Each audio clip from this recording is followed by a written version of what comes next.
এখন ভোটের সময় দেখে দেখে খাবেন। আপনারা যদি আমার কথা জিজ্ঞেস করেন, আমি বাইরে এক কাপ চাও খাই না। ভাই যখন কিছু নেই 1000 টাকা নাও, দুটো চায়ের কেটলি কেনো, ঘর থেকে কিছু চা কিনে তৈরি করো। कैसा लगा मेरा मजाक?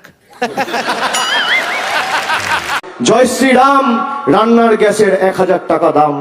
জয় শ্রীরাম, পেট্রোলের 100 টাকা দাম। জয় শ্রীরাম, হাজার হাজার চাকরি প্রার্থীর চাকরি আজকে নিলাম। জয় শ্রীরাম, রান্নার গ্যাসের 1000 টাকা দাম। জয় শ্রীরাম, বাংলায় কোনো মেয়ে ধর্ষণ হলে 10 লাখ টাকা পাবে দাম। জয় শ্রীরাম, পেট্রোলের 100 টাকা দাম। জয় শ্রীরাম, ডিজেলের 90 টাকা দাম। জয় শ্রীরাম, কয়লা বালি গরুতে কামিয়েছে অনেক নাম। ভাইপো না ভেপো। 2014 সালে আমি যখন তৃণমূল যুব কংগ্রেসের সভাপতি হই, ও আমার রাজ্য কমিটির ভাইস প্রেসিডেন্ট ছিল। ও ছিল, হিরণ ছিল। হিরণ এখন বিয়ে করেছে, বাড়িতে 2টো বউ, সোহমের একটাই বউ। তাই যাদের আদর্শ আছে তারা তৃণমূল করে, যাদের আদর্শ নেই তারা বিজেপি করে। ও আচ্ছা আচ্ছা, সোহমের একটা বউ আছে তাই সোহমের আদর্শ আছে, হিরণের 2টো বউ আছে তাই হিরণের আদর্শ নেই।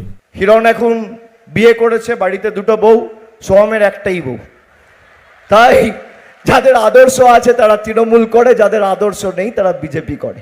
তাহলে তৃণমূলের কাঞ্চন মল্লিকের 3টে বিয়ে, শোভনের 2টো। এরা তাহলে তৃণমূলের আদর্শের ওপরে নাকি? ভাইপো না ভেপো। জ্ঞানটা বিজেপি যেন কম দেয়। আমি বাংলার মেয়ে, অষ্টমীতে হাত পেতে মাথা নত করে মা দুর্গার ভোগটা যেমন খাবো, ঈদের দিন ফোন করে বন্ধুকে বলবো যে কিরে সিমুইটা পাঠাসনি কেন। অষ্টমীতে মাথা নত করে মা দুর্গার ভোগ খাবে, আর ঈদের দিনে ফোন করে বলবে সিমুইটা পাঠাসনি কেন। অষ্টমীতে হাত পেতে মাথা নত করে মা দুর্গার ভোগটা যেমন খাবো, ঈদের দিন ফোন করে বন্ধুকে বলবো যে কিরে সিমুইটা পাঠাসনি কেন। তারপর ঈদের দিনে সোশ্যাল মিডিয়াতে ঈদের শুভেচ্ছা জানাবে, আর শিবরাত্রির দিনে সোশ্যাল মিডিয়াতে শিবের মাথায় কন্ডম লাগিয়ে কটাক্ষ করবে। জ্ঞানটা বিজেপি যেন কম দেয়। আপনাদের জ্ঞান থাকলে তবেই তো জ্ঞান দেব। यही नहीं, अभी और सुनिए। অন্যায়, অন্যায়, পাপ, পাপ, পাপ। এত বড় অন্যায় যে আমার ধর্মকে টাকাই বিক্রি করে দেব। ছি ছি ছি ছি রে নুনি ছি, ছি। ছি ছি ছি রে নুনি ছি।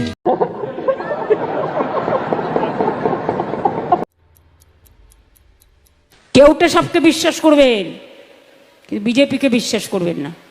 বিজেপি হচ্ছে কেউটো সাপ, আর তৃণমূল হচ্ছে চন্দ্রবোড়া, ঠিক এই রকম।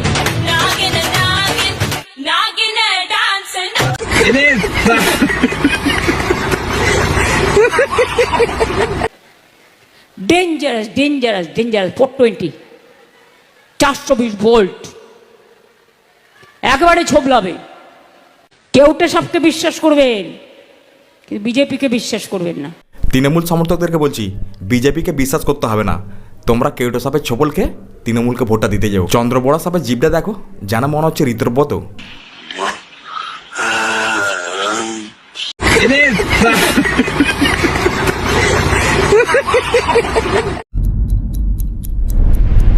আমি কিন্তু একটা ব্রিজ করে দিচ্ছি, জানেন তো, 1100 কোটি টাকা খরচ করে কালনা থেকে শান্তিপুর 15 মিনিটে পৌঁছে যাবেন।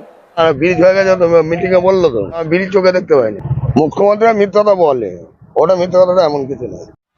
কি বলে? ব্রিজ হয়নি ঢপ। এটা হচ্ছে অদৃশ্যমান ব্রিজ, ঠিক আছে, যে ব্রিজ দেখা যায় না। ব্রিজ হয়েছে তো, এই ব্রিজ কেউ দেখতে পাবে না।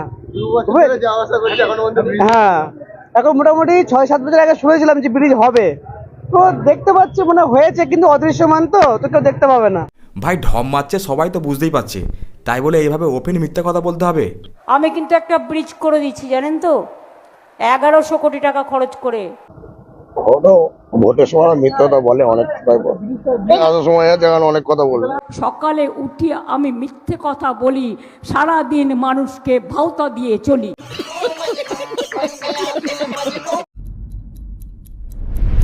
আমি 20 বছর ভাত রুটি কিছুই খাই না। এখন ভোটের সময় দেখে দেখে খাবেন। আপনারা যদি আমার কথা জিজ্ঞেস করেন, আমি বাইরে এক কাপ চাও খাই না। আমাদের মাননীয়া বাইরে চা খায় না, চায়ে শুধু চুমুক দেয়। কথা জিজ্ঞেস করেন, আমি বাইরে এক কাপ চাও খাই না। আমি চা খাই একবার, সকালবেলায় ঘরে খাই। আমার বাইরে খাওয়ার অভ্যাস নাই। আমাদের মাননীয় বাংলা যুব সমাজকে চা চপ ঘুগনি বিক্রি করার পরামর্শ দেবে, কিন্তু উনি নিজে চা খাবেন না। ভাই যখন কিছু নেই 1000 টাকা নাও, দুটো চায়ের কেটলি কেনো, ঘর থেকে কিছু চা কিনে তৈরি করো। তাহলে দিদি চায়ের দোকান দিলে চপ ভাজলে খাবে কে? আর আমার একটা সুবিধে আছে, আমি 20 বছর ভাত রুটি কিছুই খাই না। ভাই আমি বলছি না, বাংলার জনগণ কি কমেন্ট করছে সেগুলো আপনাদেরকে দেখাবো। ভাত রুটি খাবে কি করে? কাটমানি খেয়ে পেট ভর্তি হয়ে যায়। আমিও ভাত রুটি খাই না, কয়লা বালি পাথর খেয়ে আমার পেট ভরে যায়।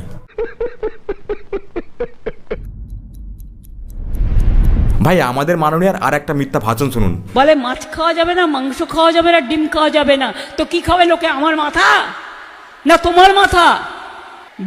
বাংলার লোক দেখলেই বুকে বড় ব্যথা। ওদের সাথে দিয়ে দিন একটা করে কথা, আর খেয়ে যাক শুধু আতা। বিজেপি শাসিত রাজ্যে নাকি মাছ মাংস খাওয়া বন্ধ, আর এই মিথ্যা ভাষণটা জনগণ বসে বসে শুনছে, আবার হাততালিও দিচ্ছে।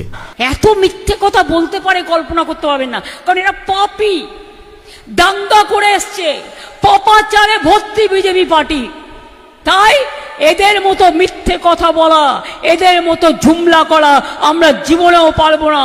কারণ আমরা ঈশ্বর মানি, আল্লাহ মানি, মা কালীকে পুজো করি, দুর্গা পুজো করি, শিবের পুজো করি, গির্জায় যাই, গুরুদ্বারায় যাই, জায়ের থান যাই, মাঝের থান যাই।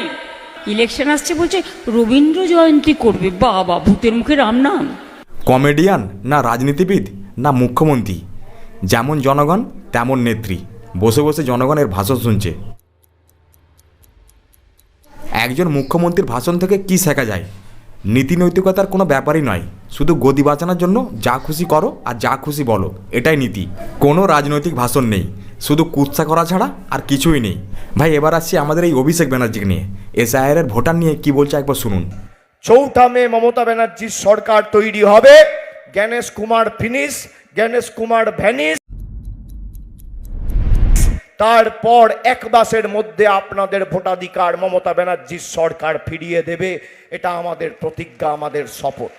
মমতা ব্যানার্জি সরকার ক্ষমতায় আসলে 1 মাসের মধ্যে যাদের ভোটার তালিকা থেকে নাম বাদ গেছে তাদের ভোটার অগ্রাধিকার আবার ফিরিয়ে দেওয়া হবে। সেটা নয় ঠিক আছে, কিন্তু যারা আমাদের বাংলায় অবৈধ অনুপ্রবেশকারী রোহাঙ্গি ঘাঁটি করে বসে আছে, তাদেরকেও কি মমতা ব্যানার্জি সরকার আসলে ভোটার অগ্রাধিকার ফিরিয়ে দেওয়া হবে?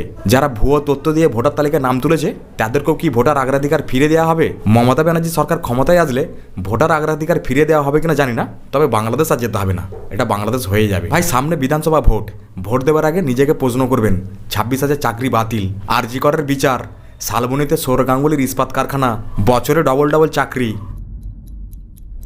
বাকি বোঝার দায়িত্ব আপনার। ভাই ভিডিওটা আজ এই পর্যন্ত, কেমন হলো জানিও, একটা লাইক করো, একটা কমেন্ট করো। দেখা হয় পরের ভিডিওয়, ভালো থাকবেন।